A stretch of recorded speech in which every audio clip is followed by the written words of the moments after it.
साथियों सलाम, नमस्ते, सत श्री अकाल और जय भीम जोहार। साथियों, झारखंड में राजनीति नई नई करवटें बदल रही है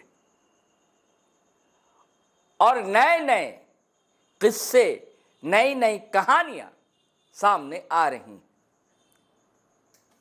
नए नए किरदार तो नहीं कहूंगा, किरदार तो पुराने हैं, लेकिन उनकी अदा, उनका अंदाज कुछ नए तेवर में सामने आ रहा है।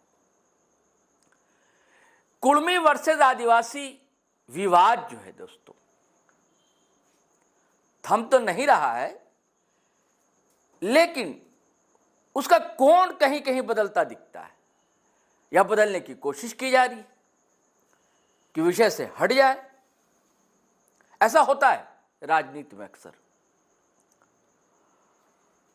अब सारा मामला यहां टिक कर रह गया है कि किसने किसे अपशब्द कहा, कौन किसको सबसे ज्यादा गाली दे सकता है। बात यहां कर टिक गई।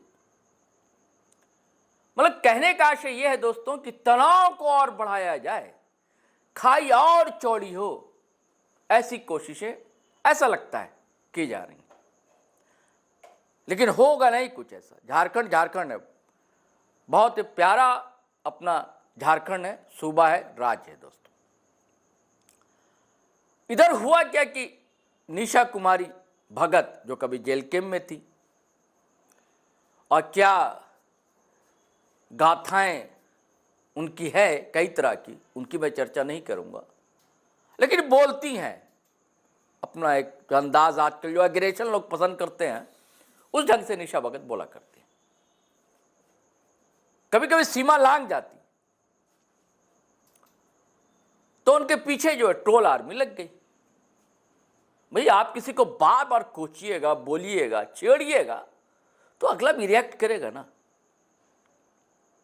कहा जाता है कि कोई, अगर आप इसे तुलना मत समझिए, लेकिन अगर कोई जानवर भी अगर होता है ना, तो ऐसे ही आपको डसता नहीं है, या शेर भी ऐसे ही झपटता नहीं है।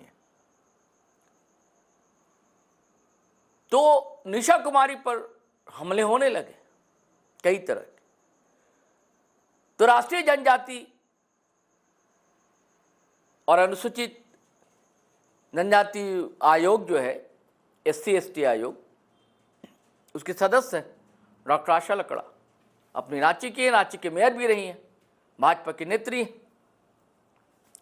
तो उन्होंने एक पोस्ट लिख मारा था निशा भगत के समर्थन में कि यह मामला हमारे संज्ञान में आया है और यह गलत है जो उनके साथ ऐसा हो रहा है, अपशब्द कहा जा रहा है। यह वीडियो भी हमने बनाया था दोस्तों, आपने देखा था। अब उसे लेकर सुषमा बड़ाइक बमक गई हैं, भड़क गई, और उन्होंने सवाल उठा दिया है कि हम भी तो हैं। हमारी चिंता कभी की आपने क्या? हमारे साथ क्या क्या नहीं हुआ, और कैसे किस तरह के संघर्ष में हम अभी भी हैं। तो मैं चाहता हूं दोस्तों वो वीडियो आप सुनिएगा, जो आशा लकड़ पर वो भमकी हैं, लेकिन निशा भगत को फिर लपेटे में ले लिया है। सुषमा बड़ाइक ने छोड़ा नहीं है निशा भगत को, दम भर क्लास ली है उनकी। सुनेंगे निशा जी, हवाई उड़ जाएगी। तो साथियों, मैं चाहता हूं कि आप वीडियो सुनिए, आशा लकड़ा को लेकर क्या कहा है सुषमा बड़ाइक ने, और उसके बाद कैसा हमला बोला है। फिर मतलब कहीं को धर दबोच लिया फिर निशा भगत को।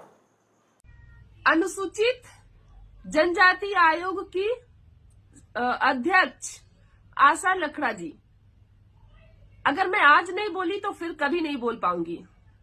मैंने एक पोस्ट देखा कि आपने निशा भगत पर जो अभद्र टिप्पणियां हो रही है, उनके पर्सनल जीवन पर जो छीछालेदर हो रही है, आपने स्वतः संज्ञान ले लिया। यह गलत हो रहा है। लेकिन क्या मैं आदिवासी बेटी नहीं थी, या फिर सारे आदिवासियों के मुंह पे ताला लगा था? मुझे गोली मार दी गई थी, गोली, तब भी किसी के जुबान से एक शब्द नहीं निकला। और आज भी मेरा जान खतरा में है, और मैंने ऐसा कोई कुकर्म नहीं किया है जिससे कि मुझे समाज बहिष्कार करे। बस मेरे साथ जो अन्याय हुआ है, मैं केस कर दी। यही ना, तो सबको डर लगता है सच्चाई से, चाहे वो राजनेता हो या वो पुलिस प्रशासन हो या समाज हो। अपने कुकर्मों से सबको डर लगता है, सबके कुकर्मों को मैं उजागर करती हूँ। फर्क इतना है।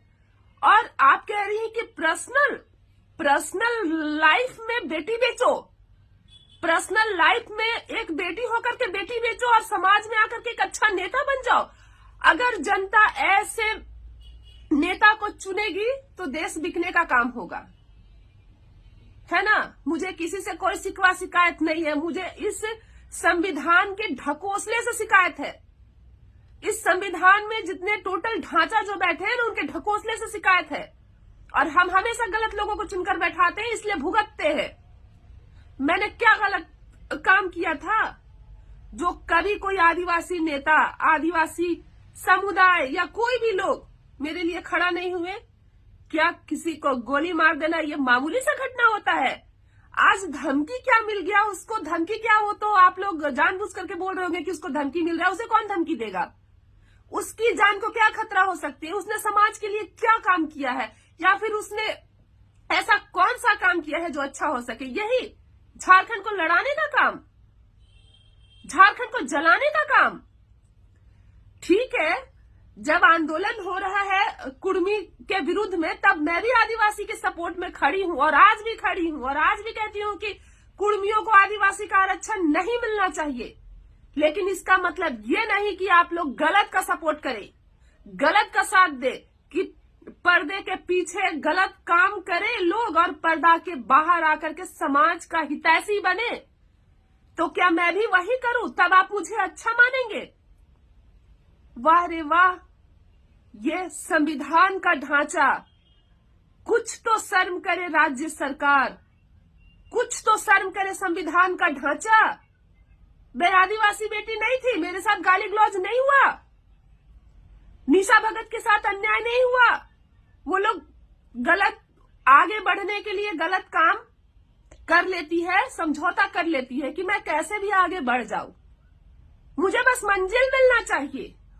और मैं हमेशा से ये बोलती आई हूं कि एक स्त्री की शक्ति किसी को पता नहीं है, कि हम जरूरी नहीं कि हम किसी के साथ सोएंगे, गलत करेंगे तब हम उस पद पे बैठेंगे।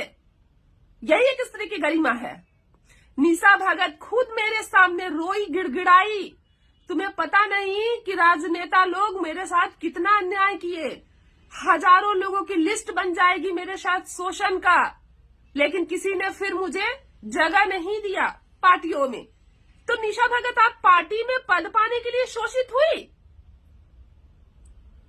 और अगर आप शोषित पीड़ित थी, जो भी थी, आपने कभी भी इस पर आवाज नहीं उठाया, क्योंकि आप लोगों को लगता है कि जो हम करके आगे बढ़ते हैं बाकी महिलाएं भी वही करके आगे बढ़ती है, इसीलिए आप लोग शोषित पीड़ित के साथ खड़ा नहीं होते हैं। झारखंड को जलाने के लिए तो आप लोग खड़ा हो गए, लेकिन न्याय की बात करने के लिए आप लोग खड़ा हुए नहीं हुए। आशा लकड़ा जी, आपसे निवेदन है कि जो महिलाओं के साथ शोषित महिलाएं हैं, पीड़ित महिलाएं, उनके लिए भी कभी आवाज बन जाइए। ढकोसला करने वालों का आवाज मत बनिए। निशा भगत, आप राजनीति की चाह में इतना गिर गई हैं कि आपको ये भी नहीं समझ में आ रहा है कि किसके बारे में टिप्पा टिप्पणी करना है। आप हमारे राज्य के महामहिम राज्यपाल महोदय जी के बारे में टिप्पा टिप्पणी कर रही हैं। आपको ये पता नहीं है कि राज्यपाल महोदय पर टिप्पा टिप्पणी करना कानूनन अपराध है।